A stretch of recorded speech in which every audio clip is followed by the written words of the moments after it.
Hello everyone, Radhe Radhe. कैसे हैं आप सभी? स्वागत है आपका अपने यूट्यूब चैनल बाकी बिहारी फैमिली ब्लॉग्स में। और आज का जो ब्लॉग है वो मैंने दोपहर से स्टार्ट किया हुआ है और अभी टाइम हो रहा है 3:15 हो रहा है। और आप आज देख सकते हैं कि मेरी तबीयत खराब है और मुझे बहुत ज़्यादा सर में दर्द हो रहा है और आंखों में भी बहुत ज़्यादा जलन हो रही है और बहुत दिक्कत हो रही है मुझे।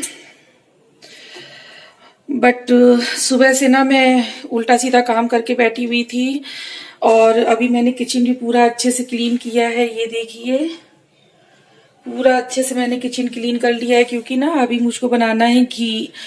और सबसे पहले तो मलाई से मैं मक्खन निकालूंगी, फिर बनाऊंगी घी। और ब्लॉग बनाने की बिल्कुल भी हिम्मत नहीं थी मुझ में, बट क्या करूं, काम ना करना ही है और बहुत जरूरी भी है। मक्खन बनाने के लिए रखा है तो बहुत जरूरी काम भी करने को रखे हैं। और मशीन में कपड़े लगा दिए थे मैंने, तो कपड़े वॉश हो चुके हैं। अभी कपड़े भी फैलाऊंगी और ना मैं भी अगर आपको अपने घर की हालत दिखाऊं तो आप लोग भी कहेंगे क्या करके रखा हुआ है। बहुत बुरी हालत करके रखी हुई है घर की भी, क्योंकि आज मैं काम नहीं ज्यादा कुछ कर पाई हूँ। खाना भी बहुत सिंपल सा बनाया था, येलो दाल अमिया डाल के बनाई हुई थी, रोटी चावल, क्योंकि करने की हिम्मत ही नहीं थी, कतई सब्जी नहीं बना पाई थी मैं। फिर लेटी थी, थोड़ा सा सोई और अभी जस्ट जागी हूँ कि मुझे काम भी करना है। फिर आई किचन में, किचन भी क्लीन किया मैंने। और मेरे रूम की भी मतलब बहुत ज्यादा खराब हालत नहीं है रूम की भी, बट ना मैसी है। देखिए कपड़े पे फैले हुए हैं, चीज सामान जगह पे नहीं लगे हैं उनके। तो अभी ये काम भी करूंगी मैं। और आप मेरे लट्टू गोपाल से भी मिल लीजिए। राधे राधे, जय श्री राधे। सावेली सूरते पे मोहन, दिल दीवाना हो गया।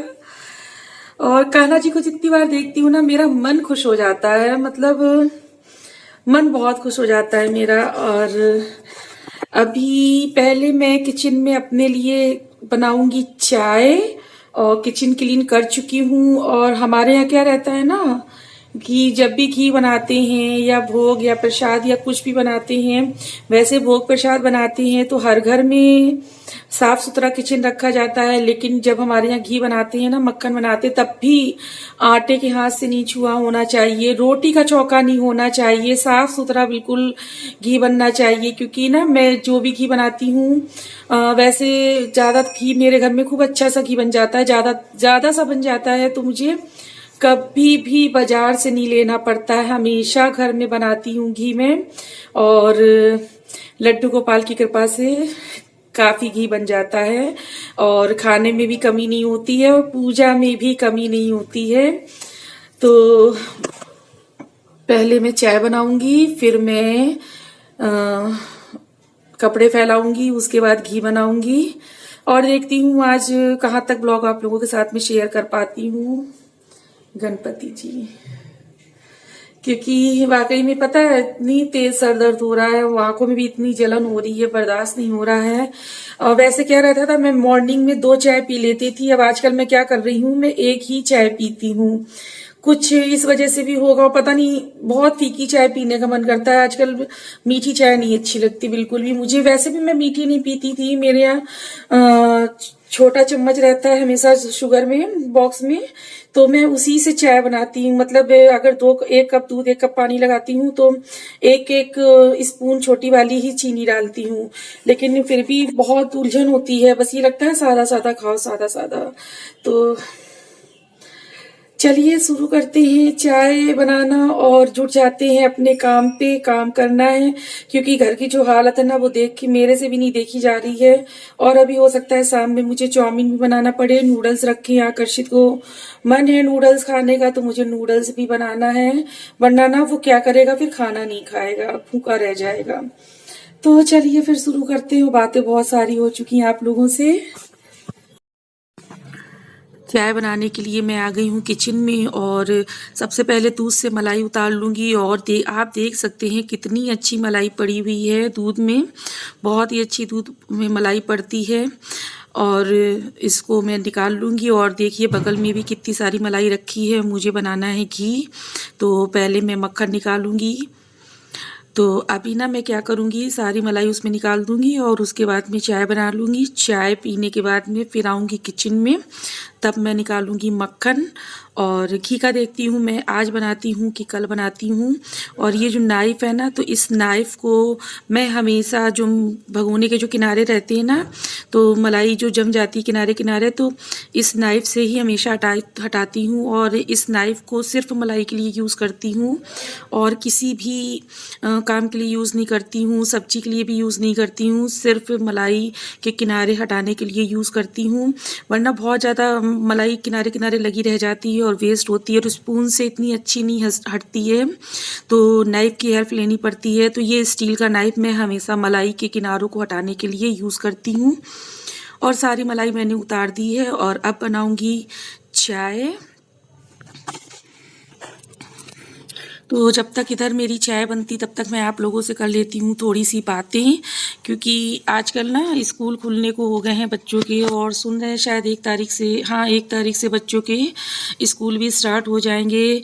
और हम लोग का जो साल भर जो शेड्यूल बिगड़ा हुआ रहा है ना बच्चों की वजह से, अब वो फिर से रूटीन पे लाना है। तो चलिए ठीक है, बच्चों की पढ़ाई भी बहुत ज़्यादा डिस्टर्ब हो चुकी है, बहुत ज़्यादा डिस्टर्ब हो चुकी है, और फ़ीस भी पूरी डिपॉज़िट करनी पड़ रही है। तो एग्ज़ाम भी आ चुके हैं, देखिए अब क्या होता है, एग्ज़ाम स्कूल में होते हैं कि ऑनलाइन होते हैं। जहाँ तक मुझे लग रहा है एग्ज़ाम भी स्कूल में होंगे। तो अब बच्चों की पढ़ाई फिर से स्टार्ट हो रही है, और अभी तक जितना ज़्यादा लापरवाही हो रही थी ना, अब उन सब लापरवाही से फाइनली हम लोगों को मुक्ति मिल रही है। बहुत ज़्यादा हम लोग परेशान हो गए थे घर में इस तरीके से। और इधर मेरी चाय भी बनती जा रही है और मेरी बातचीत भी आप लोगों से होती जा रही है। और आज का जो ब्लॉग है ना, मैं करना तो नहीं चाहती थी, बट मैंने सोचा चलिए छोटा सा ही कोई वीडियो बना के डाल देती हूँ। और ये काम मुझे करने ही थे, और कितनी देर लेटे रह सकते हैं, क्योंकि काम फिर पड़े रहते हैं तो बड़ी उलझन सी होती है, तो दिमाग डिस्टर्ब बना रहता है। तो फिर मैं भी उठ के आ गई थी, तो फिर मैंने वीडियो भी शूट कर लिया आप लोगों के साथ में। और ये जो गिलसिया में दूध है, ये कान्हा जी का दूध है, तो इसको मैं जब भी चाय बनाती हूँ तो ये दूध ज़रूर ऐड ये दूध ज़रूर ऐड कर लेती हूँ। और चाय भी बन गई है हमारी। और इस चाय में मैंने अपना जो घर में मसाला बनाया हुआ था चाय का, वो भी ऐड किया हुआ था, और उसकी भी रेसिपी कभी आप लोगों के साथ में शेयर करेंगे। और बहुत ही अच्छा मसाला लगता है, चाय का जो स्वाद होता है वो बहुत ही अच्छा हो जाता है। और जब भी मैं ये मसाले वाली चाय किसी को भी बना के पिलाती हूँ ना, तो वो बहुत ज़्यादा तारीफ़ करता है। तो इस मसाले की भी मैंने रेसिपी शूट की हुई है, और किसी दिन अब शेयर करूँगी आप लोगों के साथ। तो मेरी चाय बन चुकी है, तो पहले मैं आराम से बैठ के चाय पी लूँ जब तक पानी थोड़ा सा गर्म होगा। बहुत ज़्यादा गर्म नहीं करना है, थोड़ा सा गर्म करना है, क्योंकि आजकल जो मलाई रहती है ना, तो थोड़ा गर्म पानी, मतलब गर्म पानी इस तरह से करना होता है कि वो मलाई में जाके रूम टेम्परेचर पे आ जाए।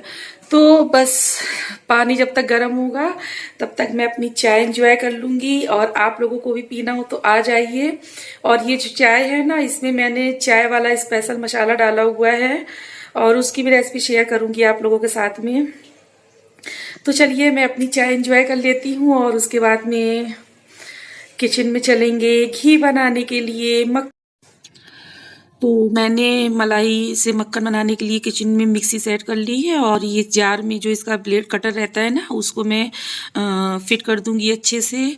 और इस बड़े वाले जार में ही हमेशा मैं मलाई से मक्खन बनाती हूँ, बाकी मैं इसमें और कोई काम नहीं करती, क्योंकि जार थोड़ा बड़ा भी है, तो इसमें सिर्फ मलाई बनाने के ही काम अच्छे से आ जाता है। तो पहले मैंने थोड़ा गर्म पानी भी किया हुआ था, बट गर्म पानी से मलाई नहीं बन रही थी सही, मक्खन नहीं बन रहा था, तो फिर मुझे नॉर्मल वाटर लेना पड़ा। और मैं भूल भी गई थी, क्योंकि वेदर काफ़ी नॉर्मल हो चुका है, तो अब गर्म पानी की बिल्कुल भी ज़रूरत नहीं है। तो नॉर्मल वाटर जैसे ही मैंने ऐड किया, तो बहुत अच्छे से सारा मक्खन उठाया था। तो बस इसी तरीके से मैं पूरी मलाई से मक्खन अलग कर लूँगी। और मुझे पानी थोड़ा कम लग रहा था, तो मैंने पानी फिर से ऐड कर दिया था। और बड़ी जिम्मेदारियां रहती हैं, मलाई खट्टी हो गई है तो उसको निकालो, फिर घी भी बनाओ, घर के सारे कामकाज। और आप देख सकते हैं कितने अच्छे से मक्खन निकल आया है। तो हम लोगों का ना तबीयत कितनी भी खराब हो तो दिमाग कभी भी शांत नहीं रहता है, क्योंकि हम लोगों को पता रहते हैं ना कि क्या काम कब होने हैं, कितने दिन में होने हैं, तो दिमाग को कभी रेस्ट नहीं मिलता है। और देखिए इतना सारा मक्खन मैंने निकाल लिया है, और इससे मैं सारा जो इसका मट्ठा बोलते हैं ना, तो इसको बिल्कुल अच्छे से अलग कर लूँगी। और इस तरह से बांध बांध के सारी मलाई मक्खन को मैं अलग करके रख लूँगी और मट्ठा अलग कर दूँगी सारा। और ये 15 से 20 दिन की मलाई है, क्योंकि मैं इतने दिन का ही स्टोर करके रखती हूँ। और आप देख सकते बिल्कुल भी ख़राब नहीं हुआ है, एकदम से वाइट, बिल्कुल नीट एंड क्लीन, साफ़ सुथरा है। कहीं से भी मलाई ख़राब नहीं हुई है। और क्योंकि मट्ठे का हम लोग यूज़ नहीं करते हैं, तो हम लोगों का रहता है ना, मेरे घर में यूज़ नहीं करने दिया जाता है, नहीं तो फिर मैं 5 से 6 दिन में इकट्ठी करके निकालने लगूँ। लेकिन नहीं, मेरे घर में इस्तेमाल नहीं किया जाता मट्ठा, तो फिर मैं 15 से 20 दिन के लिए स्टोर करके रखती हूँ। और फिर ये बाहर जानवरों को दे दूँगी, गाय निकलेगी तो गाय को दे दूँगी, या फिर डॉगी हैं बाहर उनको भी दे दूँगी, तो वो लोग डॉगी जो है और गाय, तो वो आराम से मट्ठा पी लेते हैं। और देखिए कितने अच्छे से सारा मक्खन उठ गया है बिना बर्फ़ की हेल्प से। अब गर्मियाँ आ रही ना, तब फिर आइस की हेल्प चाहिए होगी। और इसी तरीके से दबा दबा के मक्खन को मैं सारा मक्खन इस तरह से उठा लूँगी। और देखती हूँ कि आज बनाती हूँ कि कल बनाती हूँ, क्योंकि तबीयत बिल्कुल भी ठीक नहीं लग रही है। ये काम बहुत ज़रूरी करना था, तो इसलिए मैं उठ के आ गई थी करने के लिए, तो फिर वीडियो भी शूट कर लिया था। और अब वीडियो को यहीं करूँगी एंड, और नए वीडियो में मिलूँगी आपसे। और देखिए मक्खन पूरा बन चुका है, तो चलिए फिर, राधे राधे, जय श्री राधे।